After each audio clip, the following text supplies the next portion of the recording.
Price the Lord. இந்த October மாதத்தில் 1ஆம் தேதியாகிய இந்த புதன்கிழமையின் காலை வேளையில் தேவ சமூகத்தில் வந்திருக்கிற ஒவ்வொருவரையும் கர்த்தர் தாமே ஆசீர்வதிப்பாராக. இந்த நாளிலும் நம்ம தியானிக்கிற கர்த்தருடைய வார்த்தை நம்முடைய பரிசுத்த வேதாகமத்தில் 2 தீமோத்தேயுவுக்கு எழுதின நிருபம் 2ஆம் அதிகாரம் 12வது வசனம். 2 Timothy chapter 2 verse 12. அவரோடே கூட பாடுகளை சகித்தோமானால் அவரோடே கூட ஆளுகையும் செய்வோம். நாம் அவரை மறுதலித்தால் அவரும் நம்மை மறுதலிப்பார். அல்லேலூயா. கர்த்தருடைய அருமையான இந்த வார்த்தைக்காய் கர்த்தரை ஸ்தோத்திரிக்கலாமா? நம்ம இயேசு கிறிஸ்துவோடு கூட பாடுகளை நாம் சகிப்போமே ஆனால், ஆண்டவருடைய வார்த்தையில் ஆண்டவர் சொல்கிறாங்க, இது அப்போஸ்தலனாகிய பவுல்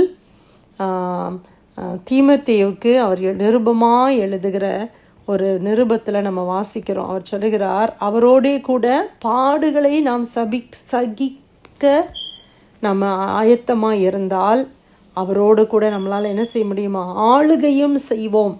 ஏசு கிறிஸ்துவுக்காக பாடுகளை சகிக்க நீங்கள் ஆயத்தமாக இருக்கிறீங்களா?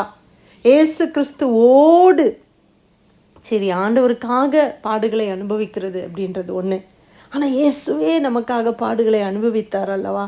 இயேசு கிறிஸ்துவனுடைய வாழ்க்கையை நம்ம பார்க்கும்போது ஏதோ ராஜாவாக ஒரு இடத்துல இருந்துக்கிட்டு எல்லா ஜனங்களும் பாடுபடணும் அப்படின்னு அவர் சொல்லலையே. முதலாய் பாடுபட்டது அவர் தானே. ஒரு நீதிமானாய், நல்லவராய், நன்மை செய்கிறவராய் சுற்றி திரிந்த அந்த இயேசு கிறிஸ்து நமக்காய் பாடுபட்டார். ஆமென். நீதிமானாய் இருந்த அவர் மேலே குற்றச்சாட்டுகள் அவர் மேலே செலுத்தப்பட்டதை பார்க்கிறோம். அவருடைய கண்கள், காயங்கள், எவ்வளோ அடிகள், எவ்வளோ விதமான கஷ்டங்களுக்கூடாய் கர்த்தர் போனாரே. அந்த கிறிஸ்துவோடு கூட நீங்கள் பாடுகளை சகிக்க நீங்கள் ஆயத்தமாக இருந்தீங்கன்னா ஆண்டவர் சொல்லுகிறார், அவங்களோடு நம்ம என்ன செய்வோமா? கிறிஸ்துவோடு கூட நாம் ஆளுகையும் செய்வோம். ஹல்லேலூயா. இன்றைக்கி நம்ம எல்லாருக்கும் ஆளுகை செய்யணும். நமக்கு பதவி வேணும், பொசிஷன் வேணும். ஆனால் அதுக்கு பாதை என்னது அப்படின்னு சொல்லி பார்க்கும்போது அது பாடுகள் வழியாய் போகிற பாதை. ஹல்லேலூயா.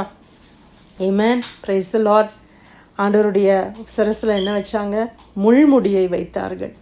அப்படியாக பாதையில் அவர் போய் தான் அவர் ராஜமுடியை அவர் பெற்றுக்கொண்டார். அப்போ நம்முடைய வாழ்க்கையில் பாடுகளை சகிக்க நாம் கொஞ்சம் ஆயத்தமாக வேண்டும். ஆமென்.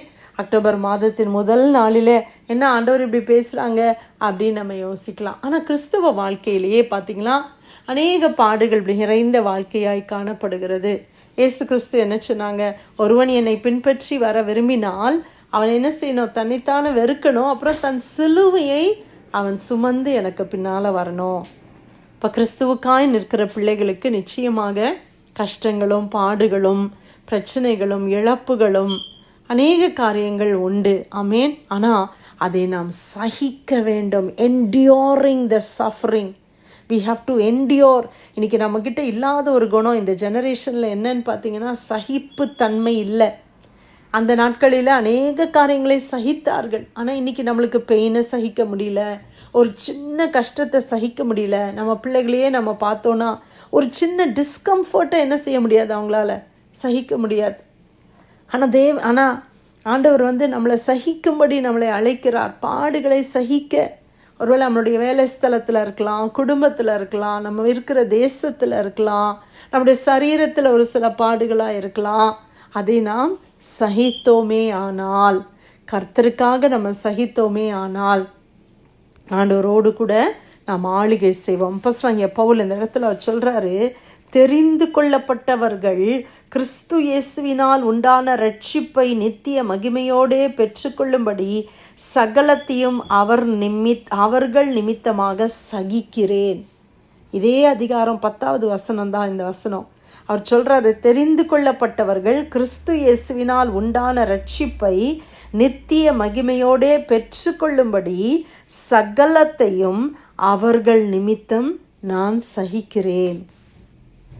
அவர் சொல்லுகிறார், நான் சகிக்கிறேன் என்று சொல்லுகிறார். இந்த சுவிசேஷத்தின் நிமித்தம் நாம் பாதகன் போல கட்டப்பட்ட துன்பத்தை அனுபவிக்கிறேன். தேவ வசனமோ கட்டப்பட்டு இருக்கவில்லை. ஆகையால் தெரிந்து கொள்ளப்பட்டவர்கள் கிறிஸ்து இயேசுவினால் உண்டான ரட்சிப்பை நித்திய மகிமையோடே பெற்றுக்கொள்ளும்படி சகலத்தையும் அவர்கள் நிமித்தமாய் சகிக்கிறேன். இந்த வார்த்தை உண்மையுள்ளது. என்னவெனில், நாம் அவரோடே கூட மரித்தோமானால் அவரோடே கூட பிழைத்தும் இருப்போம். அவரோடே கூட பாடுகளை சகித்தோமானால் அவரோடே கூட ஆளுகையும் செய்வோம். நாம் அவரை மறுதலித்தால் அவரும் நம்மை மறுதலிப்பார். நாம் உண்மை இல்லாதவர்களாய் இருந்தாலும் அவர் உண்மையுள்ளவராய் இருக்கிறார். அவர் தம்மை தாமே மறுதலிக்க மாட்டார். அவரை நாம் மறுதலித்து விடக்கூடாது. அவரும் நம்மை மறுதலித்து விடுவார். இன்னைக்கு ஆண்டவர் எனக்கு தெரியாது, நான் ஒரு கிறிஸ்தவன் அல்ல, எனக்கும் இந்த சபைக்கும் சம்மந்தம் இல்லை, எனக்கும் அவங்களுக்கும் சம்மந்தம் இல்லை, எவ்வளோ ஈஸியாக நம்ம ஆண்டவரை மறுதலிச்சிடுறோம். கொஞ்சம் யோசித்து பாருங்கள். நம்ம பரலோகத்துக்கு போகும்போது ஆண்டவர் அதே வார்த்தைகளை பேசினால், எனக்கு இவனை யாருன்னே தெரியாது, I don't know who you are அப்படின்னு ஆண்டவர் சொல்லிட்டாங்கன்னா, அப்படி இல்லை பிரியமானவர்களே. இந்த சூழ்நிலையில் எவ்வளோ பாடுகள் வந்தாலும் கிறிஸ்துவுக்காய் நிற்பதற்கு நம்மளை ஆண்டவர் பலப்படுத்துவாராக. ஹல்லேலூயா. ஆண்டவர் நம்முடைய பாதையெல்லாம் ரொம்ப சுலபமாக இருக்கும் அப்படின்னு சொல்லலை. கிறிஸ்தவ வாழ்க்கை என்பது சுலபமான வாழ்க்கையாக எப்போதும் இருப்பது இல்லை. அநேக பாதைகள் வழியாய் நம்ம கடந்து போகிறோம். ஆனால் ஒன்று ஆண்டவர் சொல்கிறாரு, நான் உன் கூட இருக்கிறேன், நான் உன் கூடவே இருக்கிறேன்னு தான் ஆண்டவர் சொல்கிறார். நம்ம ஆறுகளை கடக்கிறோம், நம்ம சறுக்கலான பாதையில் இருக்கிறோம், நம்ம பலவிதமான சீசன்ஸ் அண்ட் பாதைகள் வழியாய் கர்த்தர் நம்மளை நடத்துகிறார். ஆனால் எல்லாவற்றிலையும் கர்த்தர் கூடவே இருக்கிறார். ஹல்லேலூயா, ஆமென். இந்த நாளில் ஆண்டவர் கொடுத்த நல்ல வார்த்தைக்காய் கர்த்தரை ஸ்தோத்திரிக்கலாமா? 2 தீமோத்தேயு 2:12 அவரோடே கூட பாடுகளை சகித்தோமானால் அவரோடே கூட ஆளுகையும் செய்வோம்.